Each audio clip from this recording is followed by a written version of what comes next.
going to do is we're going to take a little bit closer look at graphing quadratic functions. So you'll notice that we're still working on 10A of our skills.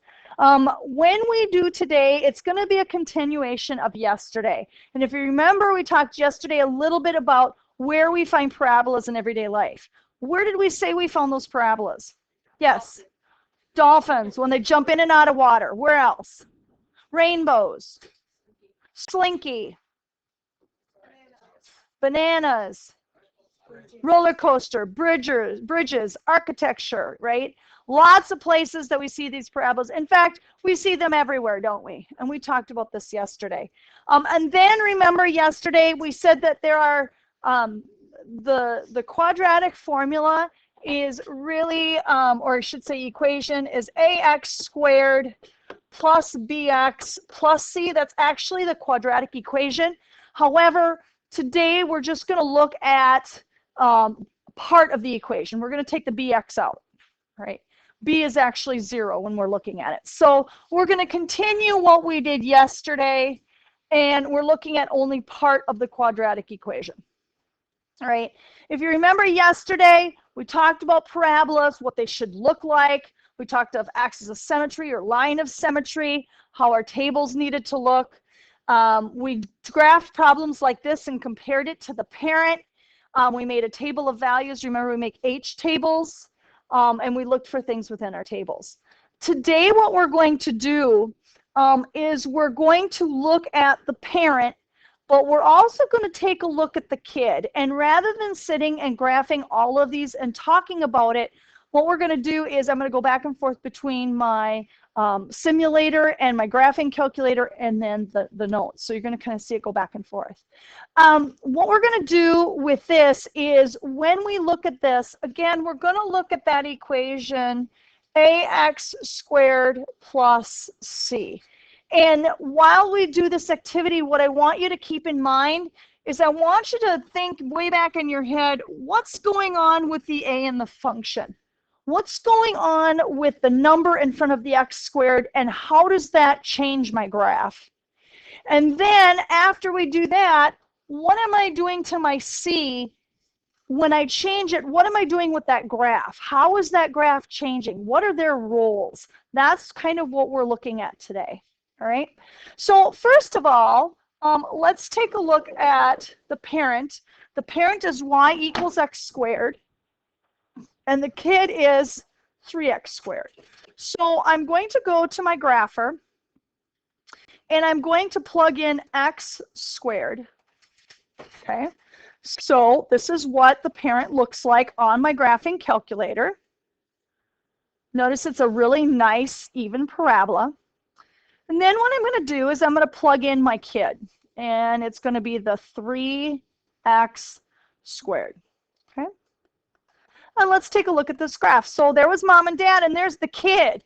How is 3x squared like or different from the parent? What's it doing? How is it different? It's a vertical stretch. That's right. It's more narrow. So let's compare it. It's going to be the vertical stretch.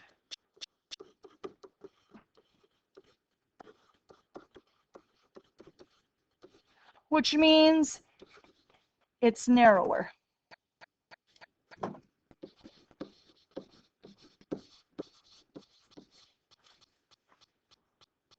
Okay. And you notice that it was skinnier, wasn't it? We call that a vertical stretch, right?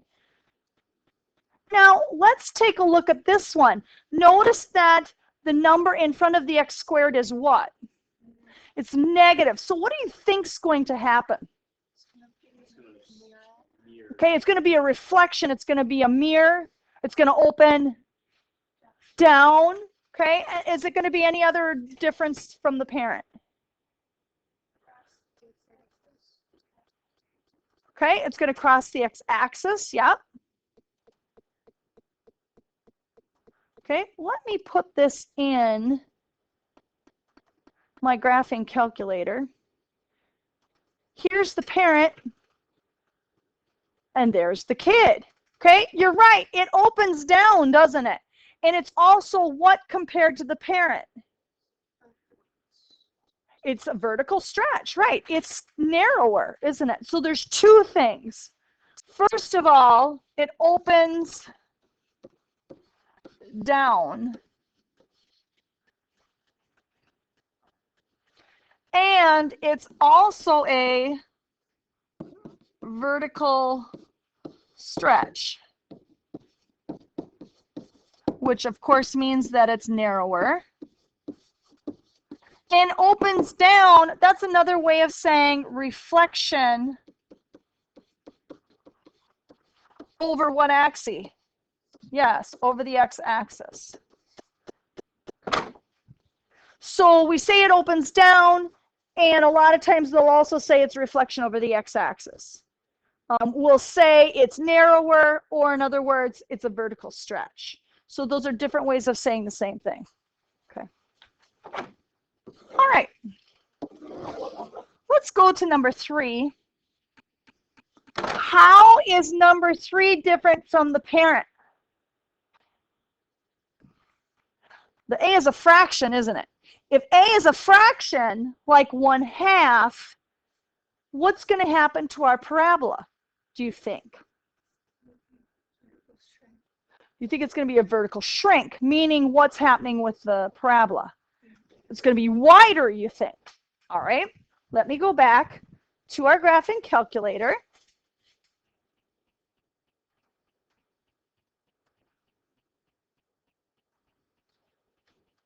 And I'm going to put in my fraction, 1 divided by 2. I'm going to put in x squared. Okay, here's mom and dad. Here are the kids. What happened? Yeah, you guys are right.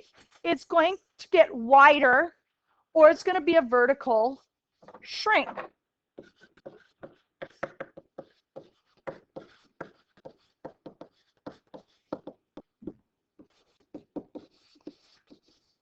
And again, this is compared to the parent, the y equals x squared. And we kind of did this with linear when it was y equals x. We did slope and y-intercepts. Okay. All right. Well, you notice that the last 3, we worked with just the a, didn't we? Now what we're going to do is we're going to look at the c, right? Notice that the a is the same. In fact, what is the a in this equation, number 4? It's a 1. So notice that the a is the same as the parent, but the c has changed. The parent, what's the c? It's 0 because it's not there, right? So it's 0. What is the c in number 4? So what do you think's happening with this parabola? What's going to happen, do you think?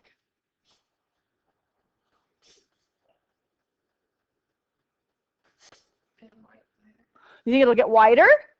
Okay. Any other ideas? Get taller? Okay. Any other ideas?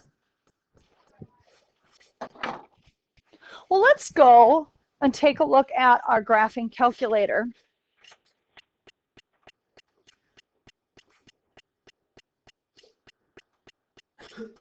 And I'm going to put in x squared plus 4.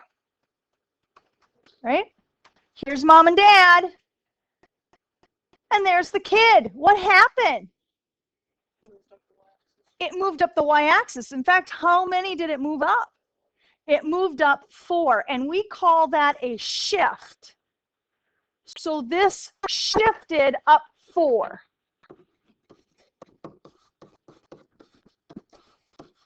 Did the width change at all?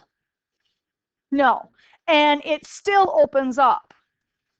All it did was shift up 4. All right, let's take a look now at the last one.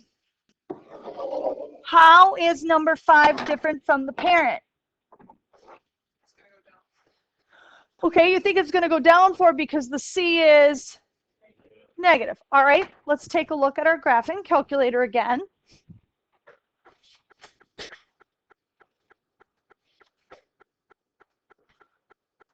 And rather than subtracting 4 or adding 4, I'm going to subtract it. Okay, there's mom and dad. There's the kid. What happened? It shifted down 4, exactly. So shift down 4. And that's C. Now, let's go to the next slide and let's talk about the role of A. Remember that equation, y equals ax squared plus c. If A is positive, what happens to my parabola?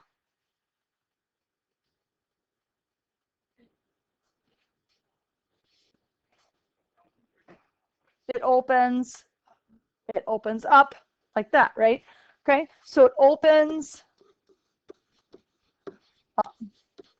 If it's negative, it opens down.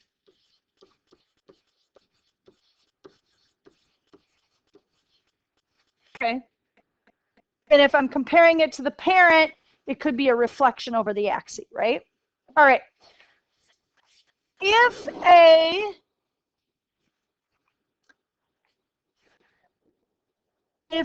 is greater than 1,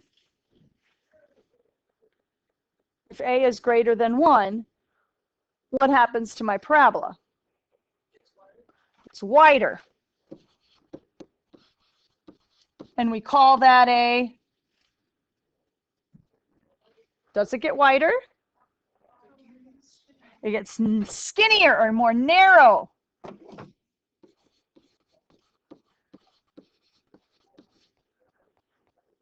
Okay, so if it gets narrower, we also call it a what?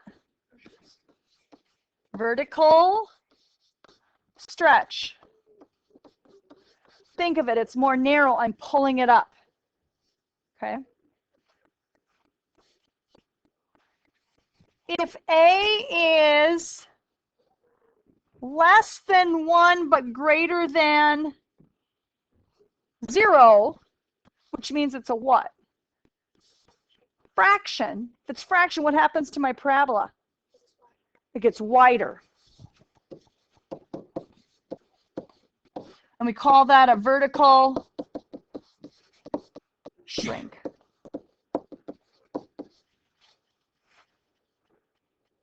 Questions?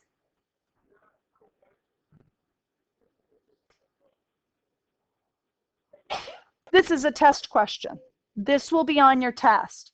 So highlight it, star it, whatever you need. This is helpful when you're graphing parabolas. Okay, my A is positive. It should go up. Oh my gosh, I just graphed it. It went down. What did I do wrong? Okay. Or the number, my A is greater than 1. It should be nice and narrow. Oh, wait, it's really wide and fat. Like what happened? Okay, so those are the things that it's going to help you with. That's the role of A. Let's take a look at the role of C. Okay. If C is greater than 0, what happens? It shifts up.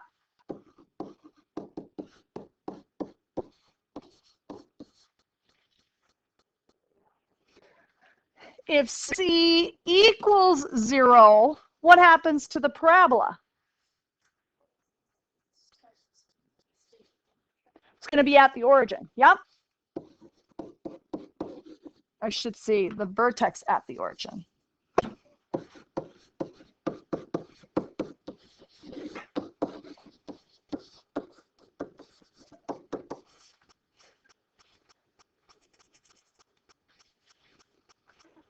If C is less than 0,